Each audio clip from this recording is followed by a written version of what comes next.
اور اس میں انہوں نے جو امیجری پیش کی وہ امیجری یہ تھی کہ جاوید نامہ اصل میں ایک امیجنیشن اور تخیل کی ایک معراج ہے. میرا خیال یہ ہے کہ ایسی پوئٹری تو انگریزی اور بنگالی ادب میں یا ہندوستان کے ادب میں ایسی امیجنری اور ایسی پوئٹری پیش نہیں کی جا سکتی. ان کے ایک استاد ہیں مولانا روم، اور رومی کو وہ اپنا استاد مانتے ہیں فلسفے میں، روحانی ارتقاء میں.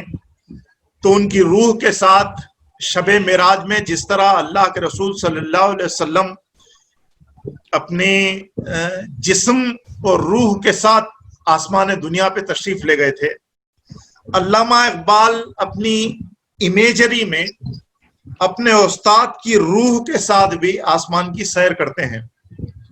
وہاں پر جنت، دوزخ، مختلف وہاں کے واقعات کو اپنے امیج میں دیکھتے ہیں، خیال میں. اور وہاں جا کے جب دیکھتے ہیں کہ جو غداران وطن ہیں، جو غداران امت ہیں، جو منافق ہیں، وہ لوگ جو دشمن سے، باطل سے مل جاتے ہیں اور اندرونی راز دے دیتے ہیں، یا ان کو انہوں نے یہ دیکھا کہ دوزخ نے بھی ایسے غداروں کو قبول نہیں کیا، تو ان کے لیے ایک الگ دوزخ بنائی گئی، اور اس میں وہ رات دن ان کے خونی عذاب کا انہوں نے مشاہدہ کیا. انہوں نے اپنے امیج، اپنے ذہن سے انہیں اس عذاب میں مبتلا دیکھا. جنت میں انہوں نے ایک محل دیکھا جس میں نادر شاہ، احمد شاہ ابدالی اور ٹیپو سلطان شہید وہاں بیٹھے ہوئے، تو ان کے ساتھ ڈائلاگس ہیں، اور اس میں جو ڈائلاگ ٹیپو سلطان کے ساتھ ہوتے ہیں اس کا وہ آخری شعر وہ ٹیپو سلطان کا مشہور مقولہ ہے جس میں انہوں نے کہا کہ شیر کی ایک دن کی زندگی گیدڑ کی 100 سالہ زندگی سے بہتر ہے. یہ پورا شعر فارسی میں کلام ہے اس کا بول رہے نا آپ، جاوید نامہ؟ ہاں، یہ فارسی کلام ہے، جاوید نامہ. جاوید نامے میں یہ ساری چیزیں ہیں. تو اس میں یہ سارے تفصیلات اس کے اندر موجود ہیں. اب آئیے اصل نظم کی طرف ہم آتے ہیں. نظم کی تشریح سے پہلے ہم ایک چیز ذہن میں رکھ لیں، وہ یہ کہ علامہ اقبال کی شاعری صرف شاعری نہیں ہے، بلکہ اس شاعری کے ایک ایک شعر میں، ایک ایک لفظ میں علامہ اقبال نے پیغام دیا، ایک میسج دیا ہے. کسی کے بھی میسج کو سمجھنے کے لیے، کسی کی فلسفی کو سمجھنے کے لیے، یا کسی فرد کی بات کو سمجھنے کے لیے، کسی علم کو، برانچ آف نالج کو سمجھنے کے لیے ضروری ہے کہ ہم اس کی ٹرمینالوجی کو سمجھیں، اصطلاحات کو سمجھیں. علامہ اقبال کی شاعری میں بھی چند اصطلاحات ہیں اور وہ بہت اہم ہیں. اس میں سمبولزم ہے، تشبیہات ہیں، اس میں علامات ہیں. ان علامات کے ذریعے سے ایک شاعر اپنی بات سمجھانا چاہتا ہے. ٹیپو سلطان کی وصیت میں بھی چند علامات ہیں، سمبلز ہیں، وہ اگر ہم سمجھتے ہیں تو یہ ساری شاعری ہم کو بہترین طور پہ سمجھ میں آ سکتی ہے. دوسری بات یہ ہے کہ علامہ اقبال نے اس نظم میں بھی اور دوسری کئی نظموں میں بھی، جب ان کی شاعری کا اول دور تھا تو اس پر انہوں نے وطن کے اوپر بہت ساری نظمیں لکھی، لیکن جب وہاں سے وہ انگلینڈ گئے، وہاں پر انہوں نے ساری چیزوں کا بڑی گہرائی سے مطالعہ کیا، تو ان کا سارا ذہن اسلام کی طرف اور اسلامی فلسفے کی طرف مڑ گیا. جب واپس آئے تو انہوں نے پوری طریقے سے اسلامی کاز کو آگے پہنچانے کی کوشش کی، اور وطن کے خلاف نیشنلزم جسے کہتے ہیں، ایسی نیشنلزم جس میں زمین کو پوجا جاتا ہے، خدا بنا لیا جاتا ہے، اس کے خلاف انہوں نے نظم لکھی وطنیت کے اوپر.